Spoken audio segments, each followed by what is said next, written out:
Hébreux, chapitre 2. C'est pourquoi nous devons d'autant plus nous attacher aux choses que nous avons entendues, de peur que nous ne soyons emportés loin d'elles. Car si la parole annoncée par des anges a eu son effet, et si toute transgression et toute désobéissance a reçu une juste rétribution, comment échapperons-nous en négligeant un si grand salut qui, annoncé d'abord par le Seigneur, nous a été confirmé par ceux qui l'ont entendu?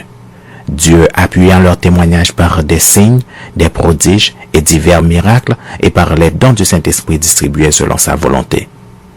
En effet, ce n'est pas à des anges que Dieu a soumis le monde à venir dont nous parlons. Or, quelqu'un a rendu quelque part ce témoignage. Qu'est-ce que l'homme pour que tu te souviennes de lui, ou le Fils de l'homme pour que tu prennes soin de lui?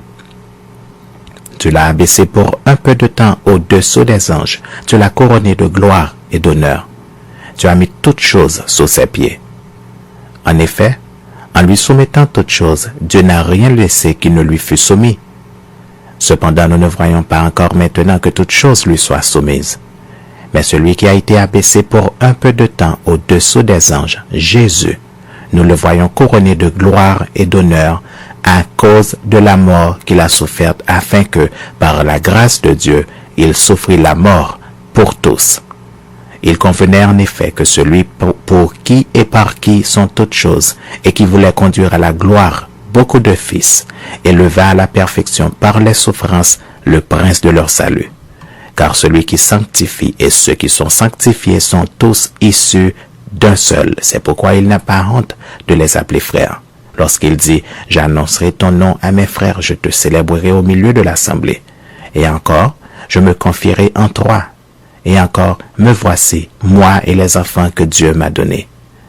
Ainsi donc, puisque les enfants participent au sang et à la chair, il y a également participé lui-même, afin que par la mort, il anéantisse celui qui a la puissance de la mort, c'est-à-dire le diable, et qu'il délivra tous ceux qui, par crainte de la mort, étaient toute leur vie retenus dans la servitude. Car assurément, ce n'est pas à des anges qu'il vient en aide, mais c'est à la postérité d'Abraham. En conséquence, il a dû être rendu semblable en toutes choses à ses frères, afin qu'il fût un souverain sacrificateur miséricordieux et fidèle dans le service de Dieu pour faire l'expiation des péchés du peuple. Car ayant été tenté lui-même dans ce qu'il a souffert, il peut secourir ceux qui sont tentés.